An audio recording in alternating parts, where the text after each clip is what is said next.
As we told you, Alberta is making moves to build a hydrogen economy, spending more than $10 million to help support projects involving hydrogen in the province.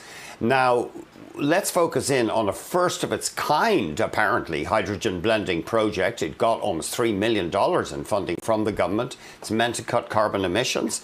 We're joined now by Nancy Southern, CEO of Atco, the big utility company. Thank you very much for joining us. Tell us, how will this hydrogen blending project work, please? Well, good morning, Andy, and good morning to all of your viewers. Thank you for having me on. Very excited about this hydrogen project here in Alberta. Our team has worked very hard at pulling this together. What this will do is actually try to take hydrogen, which is being produced today for the refineries, the upgraders here in Alberta, and blend it in the natural gas stream in the utility pipes. And then it will be delivered to utility users, natural gas users, in the Fort Saskatchewan area. That's the first test. And so we'll see how much blending we can do and maintain the energy content, as well as not have to adjust the nozzles and the burner tips for the hydrogen input. It should reduce emissions. Now, as far as I know, you're starting off slow in the sense it's not going to be a huge amount of hydrogen. It'll be about 5% of the total gas. It's about 5% into the stream, and so there isn't a huge emission reduction. But it really is the testing that needs to go on right now, because hydrogen itself, as a small atom, can create fugitive emissions, right, of the hydrogen itself, releasing through the pipes that we have today. So we are going to have to do a lot of infrastructure work if we actually want to move to a hydrogen economy. What I think is really quite interesting, though, is what we've been doing in Australia. We've actually created a pilot closed system, and we're using solar energy and battery storage and water to create the electrolysis to produce the hydrogen, and putting it into a gas stream, into a closed gas stream to fuel a house. And we've actually expanded that clean energy hub in Australia now, and working with one of the mining companies, FMG, to do long-haul trucking with hydrogen fuel.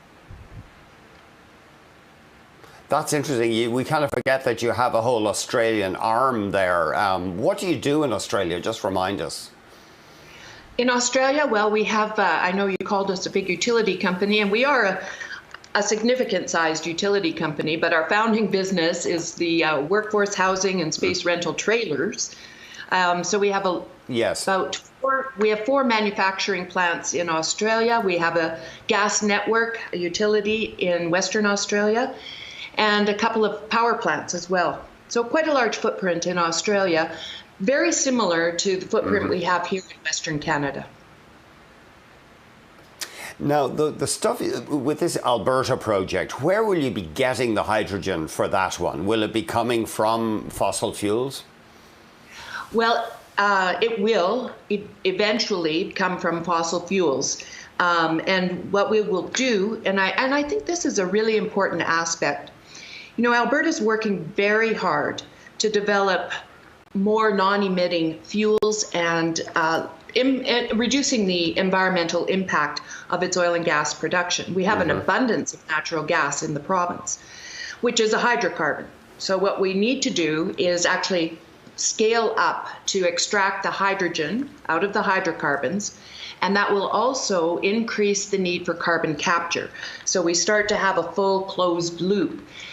My hope is that this will give us the ability to continue to produce oil and gas in Alberta, to collect the economic rent we so badly need in Canada today, at the same time developing non-emitting fuels for energy sources in the future.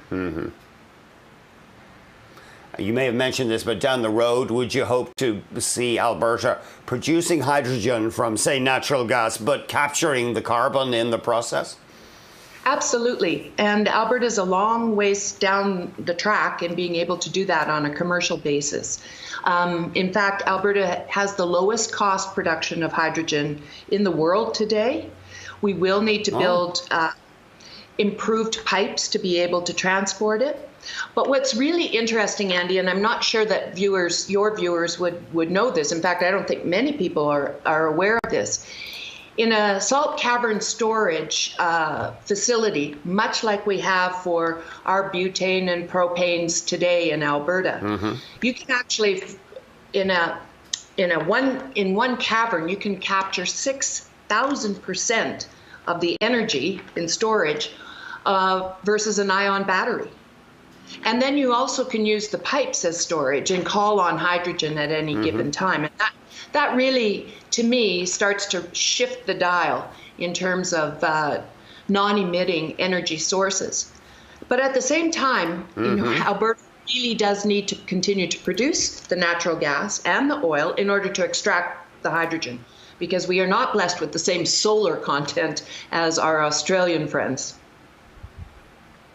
No, although you got some pretty good wind in Alberta, though, I think. We do have wind, but it's a long ways from the source in that Fort Saskatchewan area. Before we let you go, Nancy, and we've less than a minute, just broadly, you obviously talk to top business people in Alberta all the time. What's the mood? I mean, people are obviously happy to see WTI go above $40, but it's still tough to make money at current oil prices. Well, our hope in Alberta is that it is recognized across the country how important the economic rent from our hydrocarbons is to our country, especially with the hundreds of billions of dollars of deficit that the country is experiencing right now due to the COVID relief that's being awarded. And there is nothing that can replace that in terms of GDP and trade for Canada. And so our hope is that there is great recognition that this can be a real boom and economic powerhouse once again for Canada. We do need to have access to market, though. And so the mood is hopeful.